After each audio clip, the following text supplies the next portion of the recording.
are you visible? If I say, who is the best storyteller out there? Are you visible? And if you're not, you're probably going to be upset because that means you're probably not going to get as many leads as you would like. I'd say like 90% of top CPG companies are horrific at answering questions. Answer engines are 100 times better than brands themselves. There's 3 stages of digital. There's like listening, engaging, and inspiring and transforming. And the listening part is really important. Brands just need to know, like, where do they stand? Yep. AI and brands, 10 realities brands cannot ignore. Why brands must improve how they answer consumer questions in the era of AI, and the connection now between R&D and the best marketers out there in the age of AI. We are in an AI-dominated future, and the walls between R&D and marketing are crumbling down, finally. Today, we explore why product information, once relegated to technical docs, has become your most powerful marketing asset.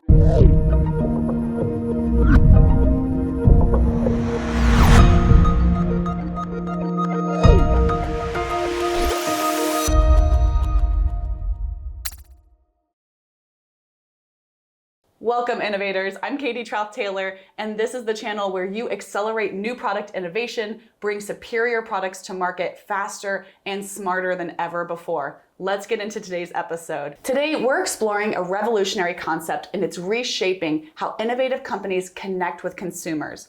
R&D is the new marketing. In an era where AI is transforming everything from search to shopping, the technical details of your product and the depth of your knowledge base have become critical marketing assets. I am so happy today to welcome pioneer in this space, Pete Blackshaw. Pete is the founder and CEO of BrandRank.AI, which helps brands measure, protect, and grow trust through AI-driven search and discovery. Pete has an amazing background in leadership, from roles at Nestle to Nielsen, Centrifuge, where I first met Pete, and he's the author of Satisfied Customers Tell 3 Friends, Angry Customers Tell 3,000. Pete has been a thought leader, writing extensively about the intersection of AI, marketing, and research and development, and I'm so excited for today's conversation. Pete, one of the first things, let's just jump straight into the number one topic we want to start with, answer economy. I feel like you coined this term. Is that true? I own the domain in many variations. Yes, I knew you coined this term. I first heard you speak at this at Gen AI World. You rocked the house. It was the keynote address, and everybody was talking about it. What is the answer economy for those who aren't on the answer economy train yet? What is it, and what does that mean for the state of AI? Yeah, I think it's very simple. Answers are the new currency of business, and especially marketing. If you think about what's happening with the AI revolution, which everyone is now consuming across multiple different LLMs, or what we call answer engines, is that everyone's kind of seeking answers. Yeah. You can call them many things, you can call them prompts, but at the end of the day, we're seeking knowledge, and what comes out is having a huge impact on business, brand. In some cases, it's very, very positive. In some cases, it's negative. And the brands that win, we maintain, are the ones that understand how to nurture, influence the right answers. And it means it's not just like SEO where you're trying to manipulate the space or create content farms. There has to be a lot of substance that goes into these answers, because these algorithms are obsessed with truth. I know it sounds crazy because we hear about hallucinations and misinformation, but you've got an arms race of these LLMs that are trying to be a trusted source to consumers and users. That's how they're going to grow. And so therefore, brands really need to think hard about how do they become that truthful answer, and it's harder than it looks. Yeah, that's right. So for example, very practically, you log into ChatGPT or Copilot or Perplexity or Claude, and you're asking a certain question, right? You're saying something like, help me plan a vacation with my family, or help me find the most sustainable outfit, clothing vendors, and the answer that the AI Let me bring it home. Yeah. I'm thinking of doing business with Katie Trauth Taylor. Credible, does she do a good job? And yeah, that is going to be your moment of truth, or whether you get that business or not. And it's not like you're getting 10 blue links, you're getting this blended, I call it a smoothie, of everything that you have built up over your career is being blended into that response. Yep. And consumers, we are finding, really trust those responses. They believe that there's a certain science and a magic in how all that content is kind of coming together. And in fact, I have searched you and it's incredibly positive. But what brands need to be sensitive about is that, I often say, beware of the garlic that enters the smoothie. You could have an issue with an inferior product. You could have a trust issue.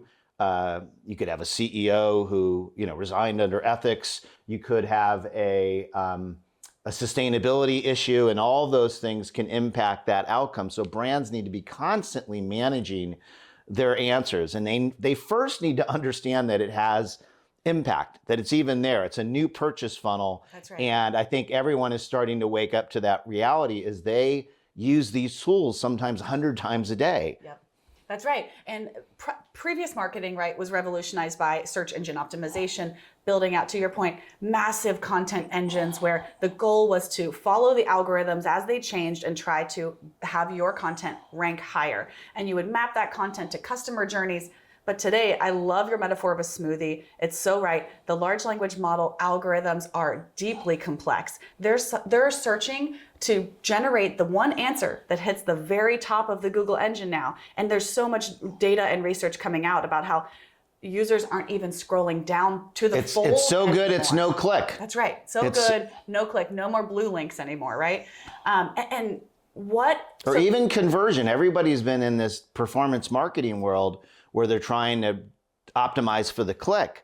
So even if there's one response, it's less about getting the click than just satisfying the consumer. And brands are not ready at all to play in that environment. That's content that's right, answering, trying to reach the customer in the customer journey and be persuasive perhaps, but be engaging perhaps. But to your point, the LLM algorithms are deeply nuanced, they're complex, they're in a hunt to provide the most accurate source of truth. And what we're finding, you came up with this concept, you call it algorithmic anchors. Algorithmic anchors. The algorithmic anchors, you explain it, and we'll talk a bit about how all of a sudden it opens up the what do you call this? The lens? What is the thing? Give me a better metaphor. The scope. Well, the algorithmic anchor kind of influences, what shows up. And I think it was my co-founder, Hank Hudipole, who came up with the concept. I think we were filming videos like this, early on before we even launched the company. Yeah. But here's the deal.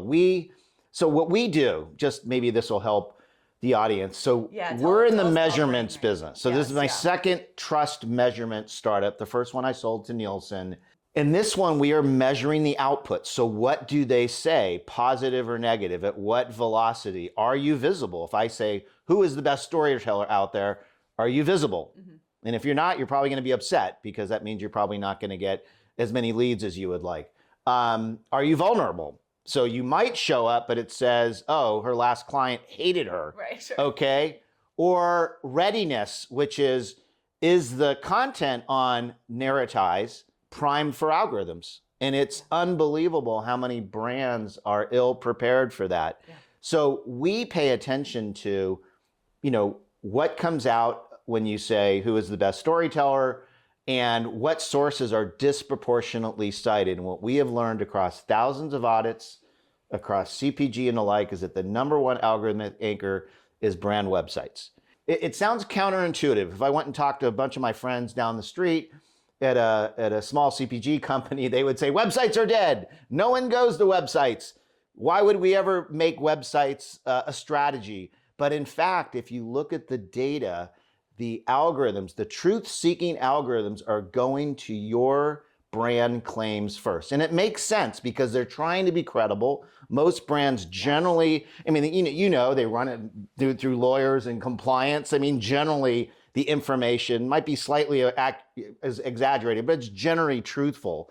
Much more so than if you went and you kind of brought an influencer's perspective into, generative AI. So the websites are number one. So then that begs the question, are you properly marketing to algorithms? And this is where you've got this massive answer divide with more scientific content, because marketers are marketers. They are very choiceful of the content that shows up on their websites. They'll convince you that you don't need to go deep.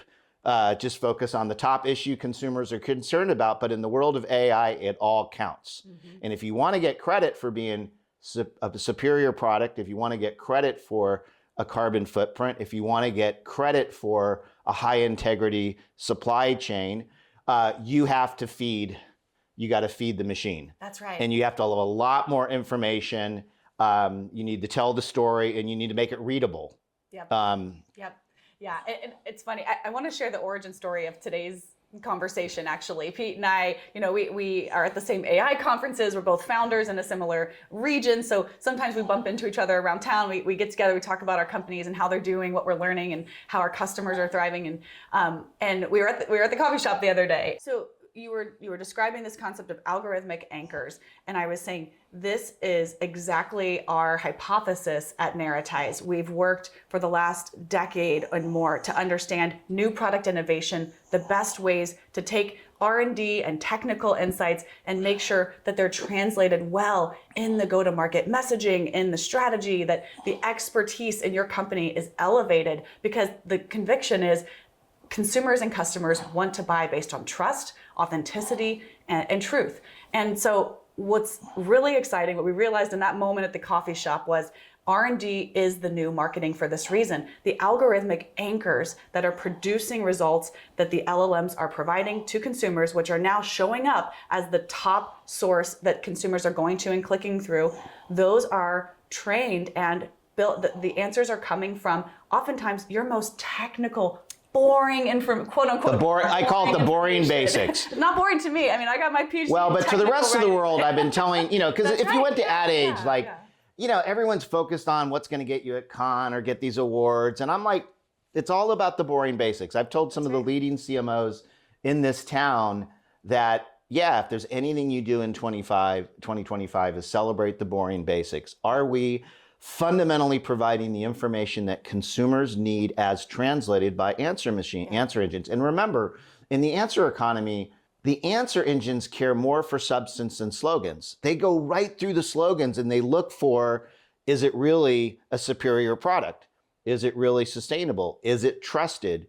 They can even determine whether the company is ethical, if they wanted to find out if the company believed in diversity on their board or whatever it was. I mean, they're just that smart. That's right. They connect the dots. But here's the deal. There's really easy wins for companies. We often get business because we will bring data to marketers that looks very counterintuitive. We'll say, we just compared you on AI to your top competitor, and they're getting more credit than you are. And they're like, doesn't make sense. We're better. And I'm like, well. And even if market share today reflects certain competitive advantage, sometimes the brand rank algorithms, and what I love about brand rank, right, is you're seeing all of these search queries related to your brand. You're seeing every single large language model, and you're getting a scorecard for each of those. And you can compare and contrast them to competitive brands and certain search terms and things like that. It is so cool, because even if you have competitive advantage today, if the signals in brand rank are showing you that competitors are starting to slip into that position instead of you, that their boring content is hitting the algorithm harder, and those claims are getting sent up into consumers' feeds faster, you better watch out if you're not monitoring that well and then transforming it into actionable content. And so I think you and I had this light bulb moment, right? Many of the customers who are using BrandRank to score can also be using Narratize's content capabilities to go amplify that R&D and technical. Yeah, there's that critical next step, which is what do I do? Sometimes we do a little bit of that because the agencies maybe don't move fast enough, and we generally do like 90-day sprints. So we'll say, here's your content gap. Here's the content that you need. Yep. Sometimes it gets into the scientific stuff. And then we'll measure whether in fact the answer, and then we'll give a lot of advice on the format. Now, the good news for your models, that you're already, almost by design, you're in a much more accessible, readable format. I mean, blog content is very, very readable. Yeah, and AI privileges long form. It privileges, to your point, the factual information. So let's actually even putting captions on photos making sure that any video that you update is also wrapped around with text or synthesis. And again, AI can help you do a lot of that. But I'll give a really good example of where a lot of companies fail. And I'm almost, everyone's trying to get credit for sustainability, climate change, and put aside the political environment today. It's still a huge priority for consumers. Huge. And it's amazing how many brands that actually are doing a great job there are kind of getting low grades, or just they're getting under credit. And it's, why? They haven't published on it, right? No. Think about ESG reports. Yeah. Like typically it's CorpCom, it all goes into PDFs. Yep. PDFs are less readable by algorithms. It's not that they can't grab a little bit, but you get a much lower yield. So part of the storytelling opportunity is to say, hey, listen, you're actually pretty good on the what, you have failed on the how. And so, and I'll give another good example. I'd say like 90% of top CPG companies are horrific at answering questions. If you go to their website and ask a question about, is the product safe? How do I use the product? Is the product sustainable? Is it as good as my competition? It generally will either not answer it, or in most cases, it'll fire back a blank, or, and this is the part that borders on not criminal, but just embarrassing. The e-commerce teams are so eager to get clicks that you can ask a question about child safety and you'll immediately get a product where they're trying to get you to buy. And so this is where you've got this almost schizophrenic identity within these large companies. And I think the CMO of the future has to realign the incentives to put the consumer first, because in the answer economy, consumers want answers. So are brands going to play by that game? And then are they going to feed all the relevant information, the science, the R&D, so that you get really thoughtful, correct? And then they need to kind of keep some of the other stakeholders at bay who have almost been given a perverse incentive to, like, anytime the consumer raised their hand, to slap them in the face with either a pop-up ad or an e-commerce offer. And this is where I think the answer engines are dancing circles around brands. They are elegant, friction-free, ad-free, multimodal, 24/7, voice activated. And so you've had in the last 6 months this massive answer divide between this wonderfully consumer appealing answer experience with these LLMs, and they are putting a horrible spotlight on brands who literally almost look illiterate when it comes to giving consumers what they need. But that's also the opportunity. Exactly, yeah. It's really a perfect storm moment, right? Gone for the last decade or two are the days of treating consumers like they're stupid, to be frank. Consumers... they wouldn't ask serious questions. Yeah, like they wouldn't ask serious questions, like we can just sugarcoat things and not provide the rich insights. There's a perfect storm of, obviously, that's a well-accepted truth now. On top of it, algorithms being tuned and looking for truth on top of that. And I want to take a moment and share the R&D perspective in this, because that's where I came up out of research and development, new product development. These are the teams who have to work with marketing. They have to listen for consumer insights with marketing, partner on market requirements, get technical requirements met out the door, new formulation designs that meet trends, but that meet regulatory and environmental standards, and that speak to the voice of consumers around their desire to choose products based on a multiplication of factors. It's not just about what the best product is. It's about the cost, about the sourcing, to your point. Is this sustainable? It's almost impossible to walk into a store and not have your brain just flooded with the millions of data points and considerations that you're trying to wade through. And now in the answer economy, here we have this perfect storm of the need and the timing for consumers to be in the control seat with this. And I want to share the perspective of research and development, since it's where I came up, it's our hyper focus at Narratize and the people I've surrounded myself with over the last, my entire career.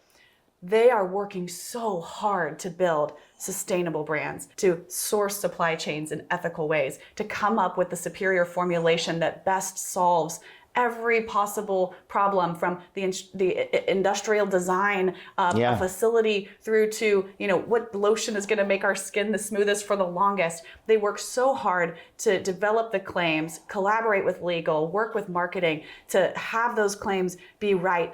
And yet they're the quietest voice in the room when it comes to what ends up getting publicized about that product. We end up with one claim on the bottle, on the product itself, right?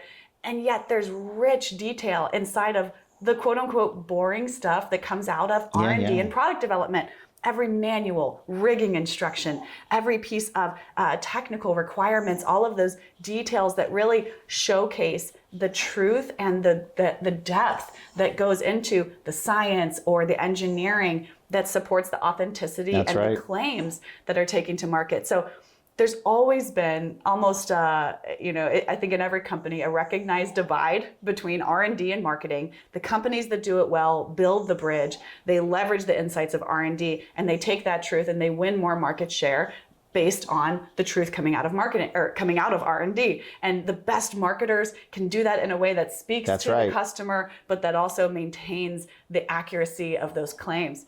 This is beyond exciting to be in a moment where now all of the design of the systems supporting search, supporting the answers that are coming to consumers are finally being designed in a way that actually allows that beautiful work that's happening inside of R&D and NPD to start to shine. And so this is where I think we can jump into like practical next steps, right?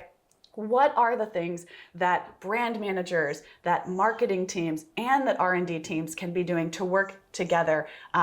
Some of the most boring stuff, right? Like making sure frequently asked questions are out there, and that you've thought through every possible question that your customer is going to ask, and that you make time to document it and get it on your website. That's so simple, right? What are some of the other strategies that BrandRank is seeing? Yeah, I'll hit some of the low-hanging fruit we've noticed. We're doing a lot of foundational research on how consumers really use AI. And we've learned that of all the uses of generative AI, researching products and services is actually the most preferred activity. But it gets interesting because it's not just the pre-purchase funnel. What we learned, and it was very clear during the holiday season, is that a massive amount of activity is post-purchase. How do I use the product? How often do I take the medicine? How often do I? And this is an area where I would say answer engines are 100 times better than brands themselves. Brands have almost settled for impenetrably dense, content on the back of the of the package, but in fact, answer engines, you can ask them anything, like how do I use Tide, step by step, and they'll just walk you through it. It'll give it to you in voice, it'll go backwards. And I think that presents a really interesting opportunity on the R&D and the science side. So what can brands do? Listen, I think, number one, just, I gave a TED talk a couple of years around, it was actually called The Concierge Economy, that the future was all about thinking and acting like a concierge. And I would say the same thing applies. Like, how do you just, and that's all about asking, waiting for questions and turning them into opportunities. And I think brands need to just re-engineer their service interfaces, whether it's on the website, whether it's on the their Amazon page, whether it's on social media, but I would definitely start at the website. They've just got to make it easier to answer questions, know your FAQs, and make sure that you're providing a lot of content and make it very snackable. And if they want more, you can go a little bit deeper.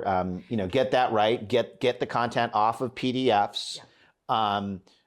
Refresh. Blog formats are actually really, really good in terms of like getting discoverable.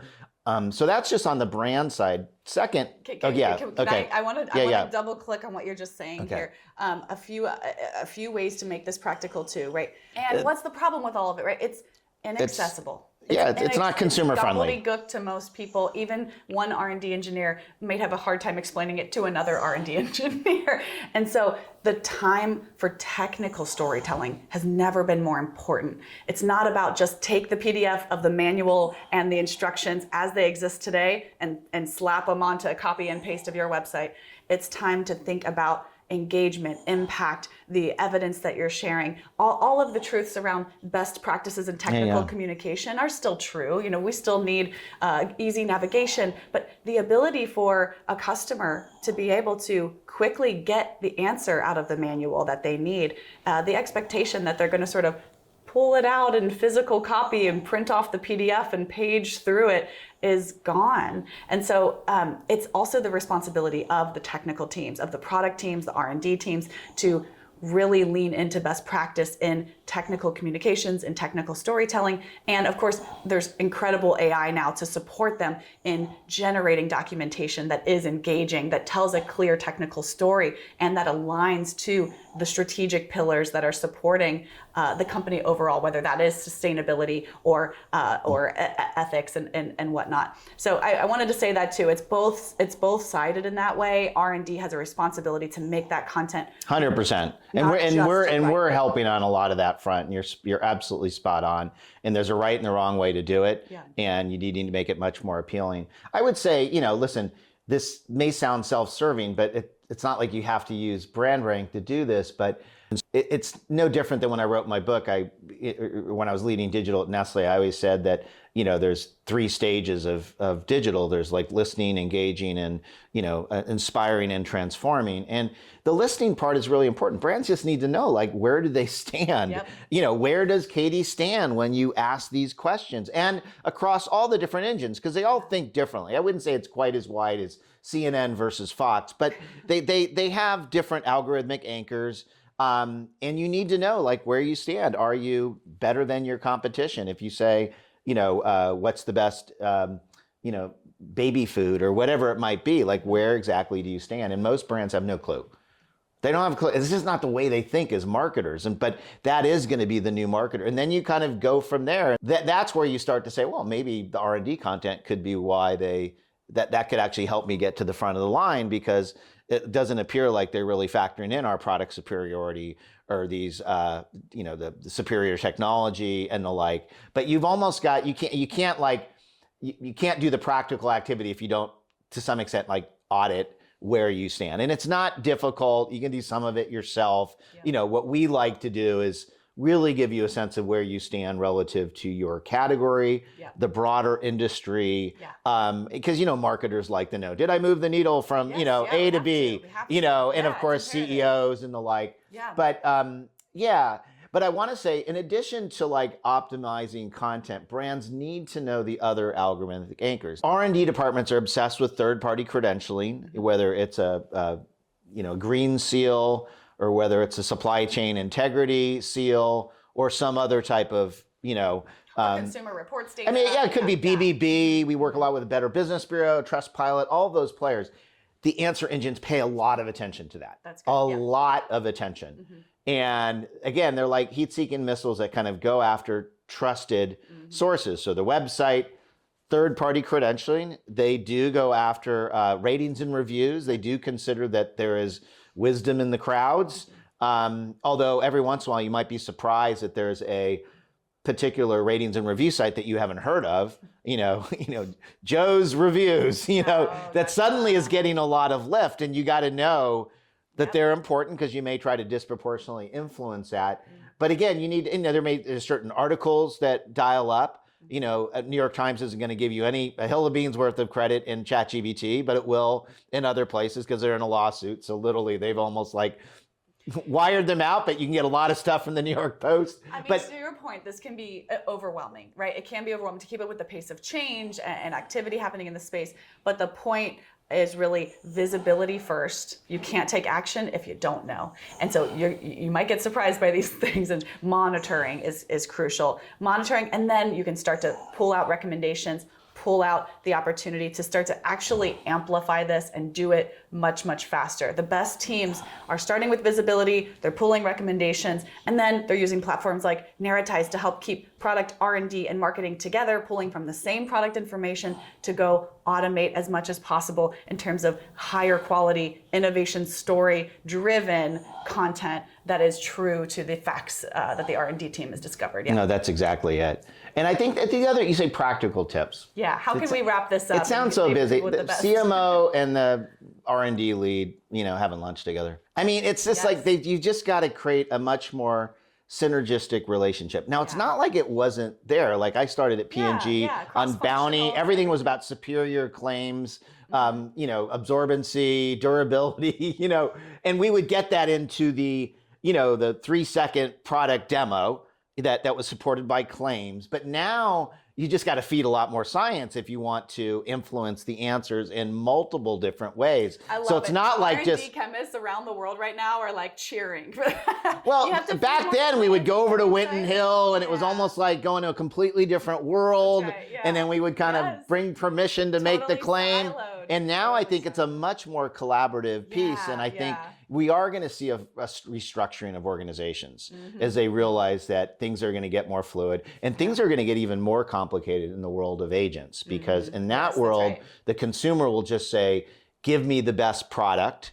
And I expect it to be sustainable. These criteria. And those agents will then just look for they won't even go to the search engine. They'll just find it. And then the question is, has the R&D team partnered with marketing, made that information accessible? Exactly. And you even need to get over this, like, oh my gosh, we don't want competitor to get the information. There will be certain things, there's going to be certain 11 herbs and spices that you may not want to release, but there's a lot between what they're currently doing and that level. Yes, yeah, that's right, yeah.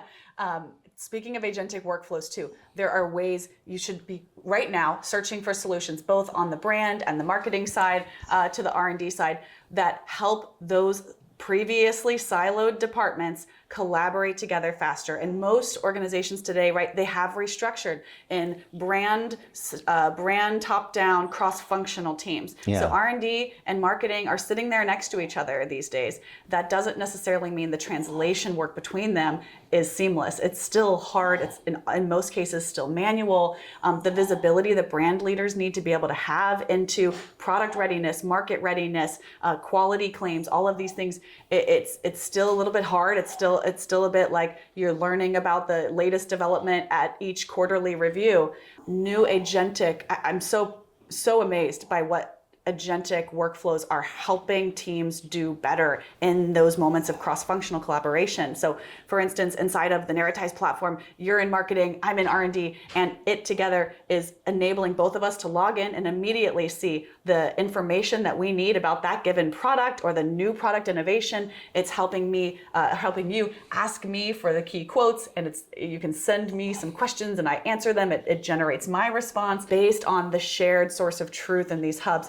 And this is making teams start to produce at a scale. It's Big time. Just unprecedented. Big time. And it's verified sources. That's the other key point, really, of all of this, from the point of how it shows up to the consumer, all the way through to how internal teams are actually using this kind of technology to collaborate faster and better and make sure that when marketing is putting out a new version of the technical documentation or the FAQs, that it links to the citation from the dialogue that was had in the last group meeting with the R&D leader, right? That kind of visibility into interpretability of the outcomes, I of course geek out about. I'm excited to see teams and we're just faster. getting warmed up. Yep, We're just getting warmed up. We're just getting warmed up. Thank you so much, Pete. This Thank was so you. much fun. Yeah. We always bring the energy together. And we got to keep brainstorming how we can partner. Yeah, that's got a lot of ideas. Yeah, you know. We do. Yes, and I hope everybody listening to this just took away an immense amount of confidence that there are paths forward, there are applications to your work. The bridge between marketing and R&D has never been stronger. Close that answer divide. Yes, I love it. Thanks, Pete. You bet.